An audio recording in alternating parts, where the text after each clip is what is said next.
যে গল্পটা আপনি এখন শুনতে যাচ্ছেন তা কি বাস্তব সেটা আপনারাই বলবেন, নাকি একটা সিনেমার মতো তৈরি করা গল্প। নমস্কার, আমি শ্রেয়া।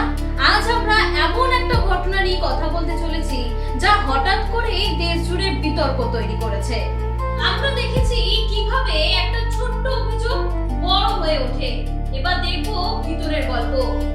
আপনি কি কখনো ভেবেছেন যে গল্পগুলো আমরা সিনেমায় দেখি সেগুলো কি সত্যি বাস্তবের প্রতিচ্ছবি, নাকি বাস্তব ঘটনাকে একটু সাজিয়ে, একটু বাড়িয়ে, একটু ঘুরিয়ে আমাদের সামনে এমনভাবে তুলে ধরা হয় যাতে সেটা আরও নাটকীয়, আরও প্রভাবশালী হয়ে ওঠে।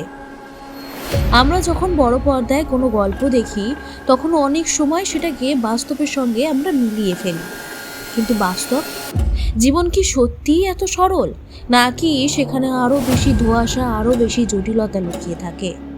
সম্প্রতি টাটা কনসালটেন্সি সার্ভিস নাসিক অফিসে যে বিতর্ক সামনে এসেছে তা যেন হঠাৎ করেই গোটা দেশের আলোচনার কেন্দ্রে চলে গেছে।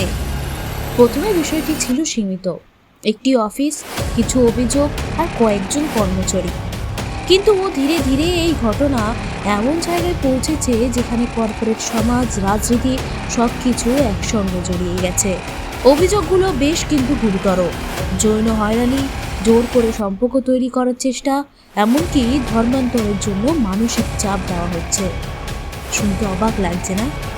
আরও অবাক করার মতো বিষয় হলো এই ঘটনাকে অনেকেই তুলনা করতে শুরু করেছেন দ্য কেরালা স্টোরি সিনেমার সঙ্গে। এই তুলনা থেকেই শুরু হয় আরও বড় প্রশ্ন, এটা কি সত্যি কেরালা স্টোরির মতো কোনো সাংগঠনিক বড় চক্র, নাকি কিছু বিচ্ছিন্ন ঘটনা যেগুলোকে সোশ্যাল মিডিয়া এবং মানুষের ব্যাখ্যা বড় করে দেখাচ্ছে? পুরো ঘটনার সূত্রপাত হয় ফেব্রুয়ারি মাসে একটি অভিযোগ থেকে। একজন কর্মী পুলিশের কাছে গিয়ে জানান তার এক নারী সহকর্মী আচরণ হঠাৎ করেই বদলে গেছে। তার জীবনযাত্রা, পোশাক, অভ্যাস সব কিছু যেন একেবারে অন্যরকম হয়ে উঠেছে। এই পরিবর্তনকে ঘিরে সন্দেহ তৈরি হয় এবং সেই সন্দেহ থেকেই পুলিশ বিষয়টিকে গুরুতরভাবে দেখতে শুরু করে। এরপর শুরু হয় একটি গোপন তদন্ত।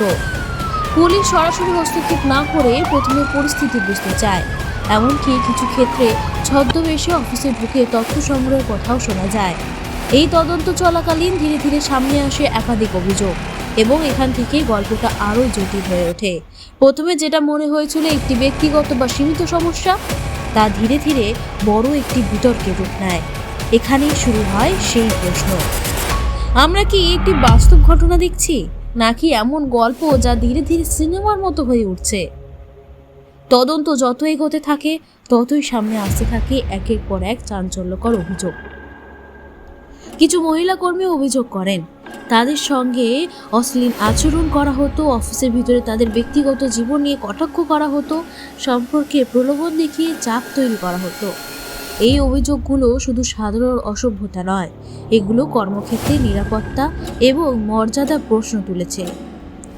আরও গুরুতর বিষয় হলো কিছু ভুক্তভোগী দাবি করেছেন তারা যদি এই প্রস্তাব বা চাপের বিরুদ্ধে কথা বলতেন তাহলে তাদের উপর কাজের চাপ বাড়িয়ে দেওয়া হতো, মানে এক ধরনের পেনাল্টি দেওয়া হতো।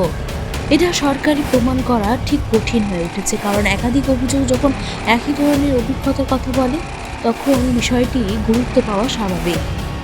একজন ভুক্তভোগীর কথায়, আমার আঁচল ধরে টানা হয়েছিল, আমার শরীরে হাত দেওয়া হয়েছিল। এই ধরনের অভিযোগ শুধু আইনি নয়, মানবিক দিক থেকেও অত্যন্ত গুরুত্বপূর্ণ। এখন প্রশ্ন হলো একটাই, এই ঘটনা কি শুধুই কর্মীর অসভ্য আচরণ, নাকি এর পিছনে আরও কোনো বড় সাংগঠনিক উদ্দেশ্য রয়েছে? পুলিশ ইতিমধ্যে কয়েকজনকে গ্রেফতার করেছেন এবং একাধিক এফআইআর দায়ের হয়েছে। তদন্তের জন্য একটি বিশেষ দল গঠন করা হয়েছে যারা পুরো ঘটনাটি খতিয়ে দেখছে। কিন্তু এখানে এই গল্পের মোড় ঘুরে যায়, কারণ তদন্তের পাশাপাশি শুরু হয় রাজনৈতিক ব্যাখ্যা, মতামত এবং রাজনৈতিক প্রতিক্রিয়া। কিছু রাজনৈতিক নেতা এই ঘটনাকে কর্পোরেট জিহাদ বলে আখ্যা দিয়েছেন। তাদের মতে এটি কোনো বিচ্ছিন্ন ঘটনা নয়, বরং একটি বৃহত্তর পরিকল্পনা অংশ। অন্যদিকে অনেকেই এই মতের বিরোধিতা করেছেন। তারা বলেছেন প্রমাণ ছাড়া ধর্মের সঙ্গে এই ঘটনাকে জড়িয়ে দেওয়া ঠিক নয়, এতে পরিস্থিতি আরও উত্তপ্ত হতে পারে এবং প্রকৃত তদন্ত প্রভাবিত হতে পারে। এই বিতর্কের মাঝখানে আবার উঠে আসে দ্য কেরালা স্টোরি সিনেমার নাম। সিনেমাটিতে দেখানো হয়েছিল কিভাবে একজন সাংগঠন অর্থাৎ কীভাবে একটি সাংগঠনিক চক্র নারীদের টার্গেট করে, তাদের মানসিকভাবে প্রভাবিত করে এবং শেষ পর্যন্ত ধর্মান্তরিত করে ভয়ঙ্কর পরিণতির দিকে ঠেলে দেয়। কিন্তু বাস্তব ক্ষেত্রে এখনো পর্যন্ত এমন কোনো বড় সাংগঠনিক আন্তর্জাতিক বা সন্ত্রাসী চক্রের প্রমাণ পাওয়া যায়নি। অর্থাৎ এখানে একটি গুরুত্বপূর্ণ পার্থক্য রয়েছে। সিনেমায় গল্প তৈরি হয় একটি নির্দিষ্ট দৃষ্টিভঙ্গি থেকে, কিন্তু বাস্তবে সত্য খুঁজে পেতে সময় লাগে, প্রমাণ লাগে এবং নিরপেক্ষতা।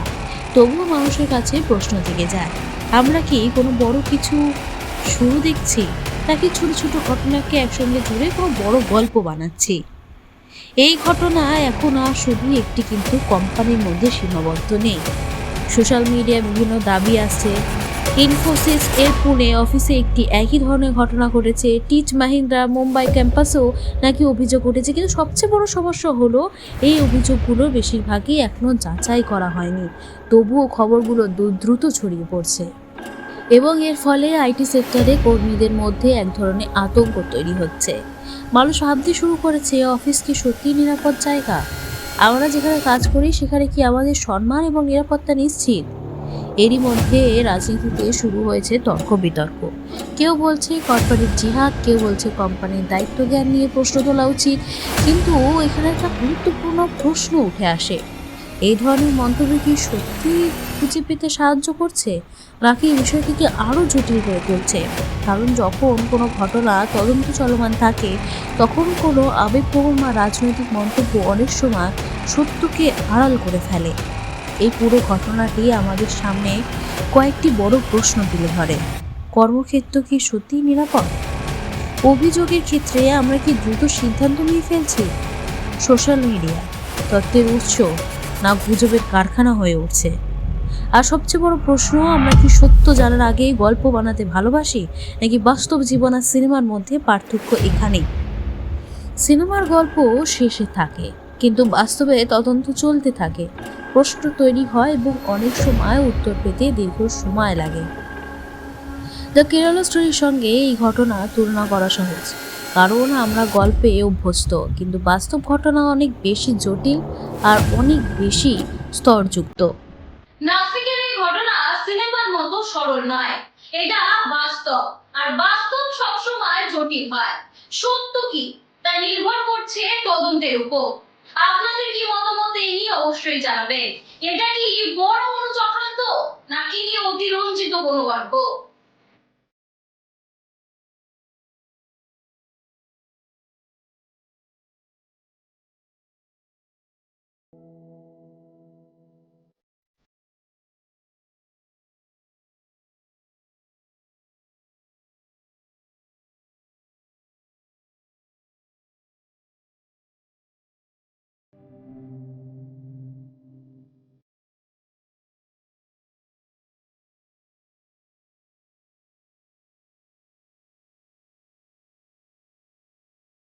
Don't forget to like and subscribe.